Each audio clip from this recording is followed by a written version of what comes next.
अस्सलामुअलैकुम। Express news के साथ मैं हूं महरीन जमील। मैं हूं मोहम्मद उमर और मैं हूं हिफ्सा इम्तियाज। हेडलाइंस आपने जानी। बुलेटिन के आगाज में खबर देंगे आपको खेल और खिलाड़ी की। तो पाकिस्तानी टीम का ऐलान कर दिया गया है, जिससे आपको आगाह कर रहे हैं कि पाकिस्तान न्यूजीलैंड के खिलाफ होम सीरीज के लिए कौमी सिलेक्शन कमेटी ने 17 रुकनी T20 स्क्वाड का ऐलान कर दिया है।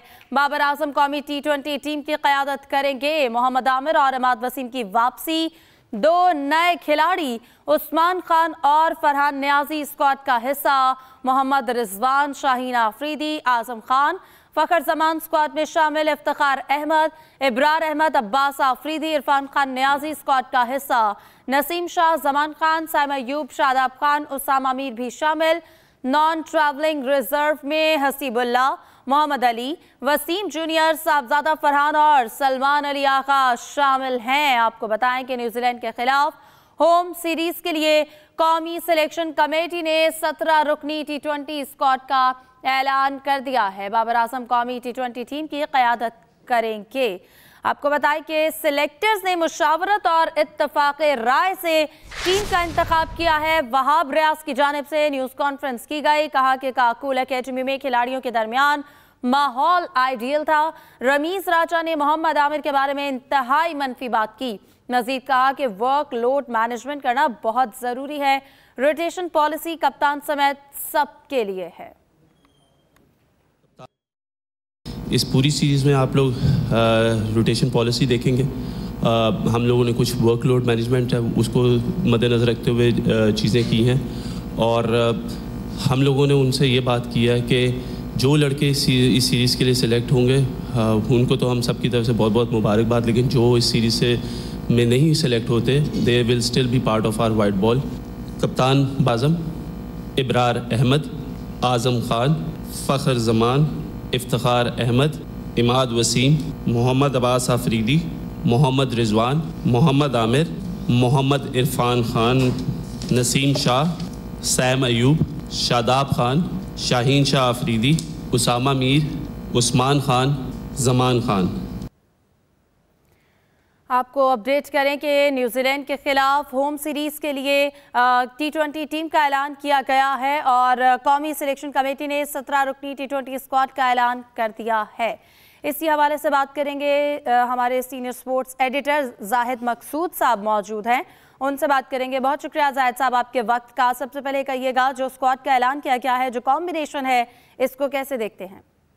लेकिन तवील इंतजार के बाद आज जो सिलेक्टर जो नए बनी है, नए तर्ज की, जिसमें कोई चीफ सिलेक्टर नहीं है, उन्होंने इज्तिमाई तौर पर प्रेस कॉन्फ्रेंस किया कज़ाफी स्टेडियम लाहौर में, जिसमें 17 रुकनी टीम का ऐलान किया। और ये खिलाड़ी जो है न्यूजीलैंड के खिलाफ 5 T20 मैचेस अप्रैल में होने जा रहे हैं, जिसमें 3 मैचेस रावलपिंडी में होंगे, 2 लाहौर में खेले जाएंगे। उसके लिए है क्योंकि वहाब रियाज यूं लगता था वहाँ कोई चीफ सिलेक्टर तो नहीं है, लेकिन ये जो सिलेक्टर्स मौजूद थे, जिनमें बिलाल मौजूद थे, एनालिस्ट थे, मोहम्मद यूसुफ थे, अब्दुल रज़ाक थे, वहाब रियाज थे, तो लगता ऐसा था जैसे वहाब रियाज उनको लीड कर रहे हैं। तो उन्होंने इसकी तफसीलात भी बताई हैं। 17 प्लेयर्स अनाउंस किए हैं। 3 ऐसा लगता था कि बहुत पहले मीडिया में आए, परफॉर्मेंस की बेस पे कह लें, क्योंकि मोहम्मद आमिर और अहमद वसीम ने जब रिटायरमेंट वापस ली थी तो इसी यकीन दहानी पर ली थी कि उनको टीम में लिया जाएगा और खेलने का मौका दिया जाएगा, और बहुत पहले रिटायर हो चुके थे मुख्तलिफ वजूहात की वजह से। वहाब रियाज का तो कहना है कि मेंटल हेल्थ की वजह से अहमद वसीम ने रिटायरमेंट का ऐलान किया था। हालांकि अहमद वसीम ने बार बार सिलेक्ट ना होने पर नाराजगी के तरीकाकार का एक इजहार किया था, उन्होंने रिटायरमेंट का ऐलान किया। मोहम्मद आरब ने 3-4 साल पहले जो है हर किस्म की क्रिकेट छोड़ दी थी। बहरहाल ये यकीन था कि दोनों वापस आएंगे और उनको टीम में लिया जाएगा। उस्मान खान क्योंकि इसी साल जो है उनको वैलिड हो जाना था UAE की नुमाइंदगी करते हुए, और उनकी परफॉर्मेंस बहुत अच्छी रही PSL 9 में। मोहम्मद बाबर के बाद हाईएस्ट टॉप स्कोरर थे, उन्होंने सिर्फ 7 मैचों में 430 रन बनाए थे, तो लगता था उस्मान खान टीम में आ जाएंगे, और जाहिर है वो टीम में उनको चांस मिल गया। अब टीम जो बाहिर तो है एक अच्छी दिखाई देती है, क्योंकि उनका ये कहना है कि वर्क लोड मैनेजमेंट को भी सामने रखा जाएगा, प्लेयर को रेस्ट भी कराया जाएगा, जरूरत पड़ी तो कप्तान को भी रेस्ट करा दिया जाएगा। लेकिन उन्होंने कोई जो सबसे बड़ा जो है कि चैलेंज दरपेश होगा वो शाहीन शाह आफरीदी की नाराजगी भी होगा। वो कैंप छोड़कर चले गए थे। उन्होंने एक बड़ी ही तेज ट्वीट की थी जिसमें उन्होंने कहा था मेरे पेशेंस का, मेरे सब्र का इम्तिहान लिया जा रहा है। हालांकि चंद साल पहले आपको याद होगा टीम एक होकर खेलती थी, और जब बाबर को कप्तानी से हटाने की बात हुई थी तो उन्होंने बिल्कुल ही इसके हक में जो है बयान दी थी कि ये सोचना भी नहीं, लेकिन अब आज वही शाहीन टीम से नाराज दिखाई देते हैं। इसलिए टीम को एक साथ लेकर चलना होगा। फिर स्पिनर्स काफ़ी ले लिए टीम में, इब्रार अहमद भी मौजूद हैं, उसामा भी मौजूद हैं, शादाब भी मौजूद हैं, अमाद वसीम को भी खिलाना है। और वर्ल्ड कप का जब मौका आएगा तो फिर जाहिर है एक विकेट कीपर जाएगा, फिर फैसला करना होगा कि आजम खान जाते हैं टीम के साथ या नहीं जाते। बिल्कुल। तज्जियाकार सलीम खालिक साहब भी हमारे साथ मौजूद हैं। सलीम साहब, आपका भी शुक्रिया। आपसे जानना चाहूँगी, सबसे पहले कमेंट कीजिएगा, जो इस वक्त टीम कॉम्बिनेशन है, जो टीम ऐलान किया गया है 17 रुकनी, इस पर क्या कहेंगे आप? देखें, न्यूजीलैंड की जो टीम आ रही है उसके 12 स्टार क्रिकेटर शामिल नहीं है। उनमें से 9 खेल रहे हैं IPL, खेल कह रहे हैं बाहर बैठे, लेकिन है इंडिया में, और 3 प्लेयर मुख्तलिफ वजूहात की बिना पर नहीं आ रहे। तो आप समझें कि B या C टीम न्यूजीलैंड की यहाँ आ रही है, जो आके फिर A टीम की तरह ही परफॉर्म करेगी। अमूमन ऐसे ही होता है। तो होना ये चाहिए था कि इसमें हमें कुछ प्लेयर्स को पूरी सीरीज के लिए ही रेस्ट दे के, जैसे नॉन ट्रेवलिंग रिजर्व रखे हैं, यंगस्टर जो हैं, उनमें से 2-3 रख लेते स्क्वाड में। लेकिन ऐसा किया नहीं। हमने एक ऐसा स्क्वाड सेलेक्ट किया है जो लग रहा है कि वर्ल्ड कप खेलने के लिए जा रहा है। ठीक है, रोटेशन पॉलिसी होगी इसमें, लेकिन फिर भी ज्यादातर मैचेस यही लोग खेल जाएंगे। अब जैसे उस्मान खान की वापसी हुई है, उन्होंने PSL में 2 सेंचुरियां बनाई, लेकिन पाकिस्तान में 2 ही मैच उन्होंने खेले थे। तो अमूमन यही बात होती है कि PSL की परफॉर्मेंस पे प्लेयर्स आ जाते हैं और जो डोमेस्टिक क्रिकेट में परफॉर्म करते हैं वो पीछे रह जाते हैं। तो उस्मान की भी एक क्लासिक मिसाल है ये कि 2 साल एज अ फॉरेन क्रिकेटर उन्होंने PSL में हिस्सा लिया UAE के, और अब 2 सेंचुरियां बनाकर 2 फर्स्ट क्लास मैच पाकिस्तान में पूरे कैरियर में उन्होंने खेले थे, जिसमें कभी उन्होंने डबल फिगर में एक बार ही पहुंचे थे, और अब वो पाकिस्तान टीम के लिए खेलेंगे। और उम्मीद तो यही की जानी चाहिए कि अच्छा परफॉर्म करेंगे, लेकिन बड़ा रिस्क लेकर वो आए हैं। इसी तरह अब अगर हम देखें कि कहा गया, वहाब ने कहा, जो प्रेस कॉन्फ्रेंस मैंने देखी, कि जी कप्तान को भी रेस्ट दे सकते हैं, लेकिन नायब कप्तान तो आपने कोई ऐलान ही नहीं किया इसमें। तो अगर कप्तान को रेस्ट देंगे तो कैप्टन कौन बनेगा? वैसे ही इस टीम में 5 खिलाड़ी खुद को कप्तान समझते हैं, जैसे जाहिर साहब अभी बता रहे थे। शाहीन का बिल्कुल वैलिड उन्होंने बात की कि जिस तरह से शाहीन को हटाया गया है वो काफी उस पर नाराज हैं, और एक टीम को यकजा रखना काफी मुश्किल होगा। फिर आमिर आ रहे हैं और इमाद आ रहे हैं। इन दोनों के साथ सब जानते हैं कि बाबर के रिलेशन इतने अच्छे रहे नहीं थे, तो उनको किस तरह हैंडल करते हैं, वो कैप्टन के साथ किस तरह से पेश आते हैं। ये सारी चीजें काफी चैलेंजेस भी सामने नजर आएंगे बाबर को। लेकिन होम सीरीज है तो इसमें मौका होगा कि चेंजेस करते रहें, और करना भी चाहिए। ज्यादा से ज्यादा प्लेयर्स को आजमाना चाहिए, और जो यंगस्टर आपने रखे हुए हैं उनको मौका दें, क्योंकि ऐसा फिर चांस मिलना नहीं है आपको। इंग्लैंड में जाहिर है कि हम इस तरह चेंजेस कर नहीं सकेंगे, फिर यही एक मौका है। Welcome back. तहरीक इंसाफ का एहतजाज बेसूद रहा। पीपल्स पार्टी के सैयद यूसुफ रजा गिलानी बिला मुकाबला चेयरमैन सेनेट मुंतखब हो गए। नून लीग के सईदाल खान नासिर बिला मुकाबला डेप्यूटी चेयरमैन सेनेट बन गए। खबर आपको दें, तहरीक इंसाफ का एहतजाज बेसूद। पीपल्स पार्टी के सैयद यूसुफ रजा गिलानी बिला मुकाबला चेयरमैन सेनेट मुंतखब। नून लीग के सईदाल खान नासिर बिला मुकाबला डेप्यूटी चेयरमैन सेनेट बन गए। यूसुफ रजा गिलानी बिला मुकाबला चेयरमैन सेनेट। नून लीग के सरदार सईदाल खान नासिर बिला मुकाबला डिप्टी चेयरमैन सेनेट मुंतखब। PTI ने चेयरमैन और डिप्टी चेयरमैन सेनेट के इंतखाब का बॉयकॉट किया। एहतजाज और नारेबाजी से ऐवान मछली मंडी बना रहा।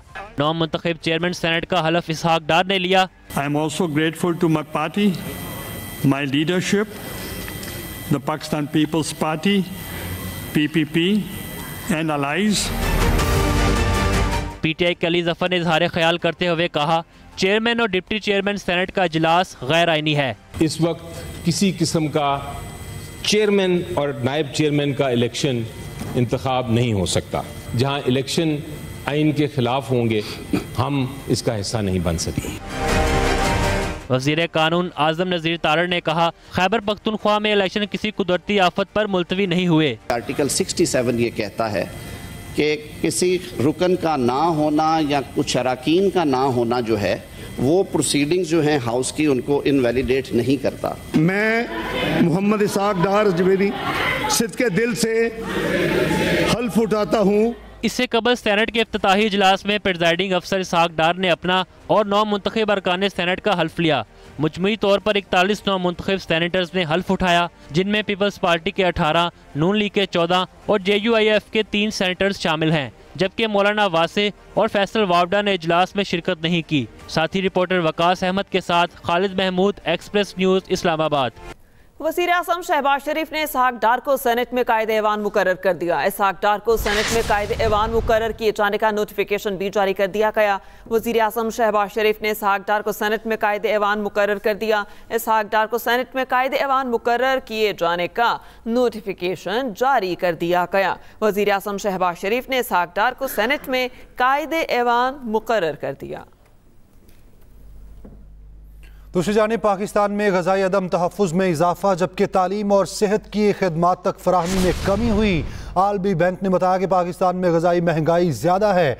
गरीब घरानों का 50% बजट खुराक पर खर्च हो जाता है। बढ़ती हुई ट्रांसपोर्टेशन लागत के बायस स्कूल ना जाने वाले बच्चों की तादाद में इजाफे का खदशा है। ये कहना था आलमी बैंक का, जबकि उनके मजीद कहा गया कि सफरी लागत में इजाफे से इलाज व मुआलजे तक रसाई ताखीर का सबब बन सकती है। खबर आपको दे इस हवाले से, पाकिस्तान में ग़ज़ाई अदम तहफ़्फ़ुज़ और इजाफा हुआ है, जबकि तालीम और सेहत की खिदमात तक फराहमी में कमी हुई। FBR का ईद के बाद 5 लाख टैक्स चोरों की सिमें ब्लॉक करने का फैसला। ज़राए FBR के मुताबिक PTA की मुशावरत से 4 लाख अंडर फाइलर की शनाख्त कर ली गई है। FBR ने 1 लाख नॉन फाइलर्स की भी शनाख्त कर ली है। FBR ईद के बाद इनकम टैक्स जर्नल ऑर्डर जारी करेगा।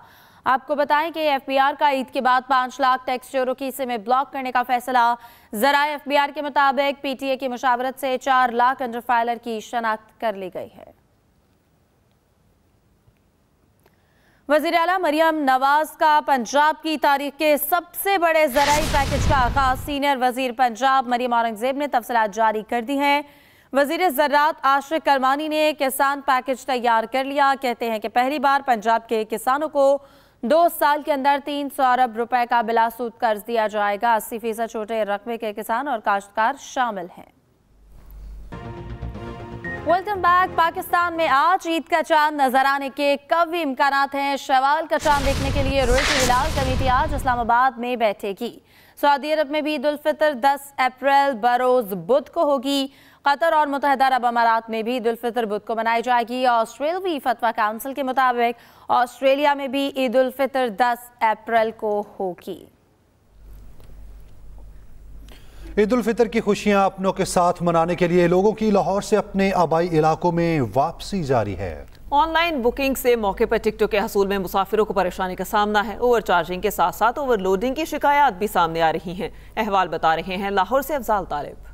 ईद की मीठी खुशियां अपने प्यारों के साथ मनाने के लिए लोग बड़ी तादाद में अपने आबाई इलाकों का रुख कर रहे हैं, मगर हर साल की तरह इस बार भी बस अड्डों पर मुसाफिरों का रश है। कहीं मुसाफिरों को टिकट नहीं मिल रही तो कहीं जायद किरायों की शिकायत हैं। ट्रांसपोर्टरों की मनमानियां जारी हैं, मगर कोई पूछने वाला नहीं। घरों को जाने के ख्वाहिशमंद शहरी होशरबा किराए सुनकर परेशान हैं। मैं इस्लामाबाद जा रही हूँ ईद मनाने के लिए। यहाँ पे बहुत रश है। सुबह 8-9 बजे से बैठे हुए हैं, यहाँ 2:30 का टाइम हो गया।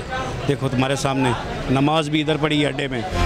डिप्टी कमिश्नर लाहौर राफिया हैदर का कहना है कि जायद किराए वसूल करने, ओवरलोडिंग करने वाले ट्रांसपोर्टरों की 60 गाड़ियों के चालान किए गए। 3 लाख के जुर्माने और 7 गाड़ियां कब्जे में लेकर ऑफ रोड कर दी गयी। मुसाफिर जायद किराया वसूली की सूरत में वज़ीर आला पंजाब की हेल्पलाइन 080002345 पर राब्ता कर सकते हैं। महकमा ट्रांसपोर्ट और जिला इंतजामिया की जानिब से मुसाफिरों की सहूलत, जायद किराया और ओवरलोडिंग पर कार्रवाइयों का सिलसिला जारी है। अलबत्ता इस पर मजीद एक्शन लेने की ज़रूरत है ताकि तयशुदा किराए पर मुसाफिरों को बेहतरीन सफरी सहूलियात हासिल हो सकें।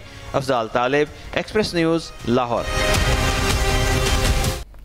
इसी के साथ ही न्यूज़ स्टूडियो से अब तक के लिए इतना ही। मज़ीद किसी भी खबर की तफसील के लिए आप विजिट कर सकते हैं express.pk। आप हमें फेसबुक और एक्स पर फॉलो भी कर सकते हैं। तो बाखबर रहिए और देखते रहिए एक्सप्रेस न्यूज़।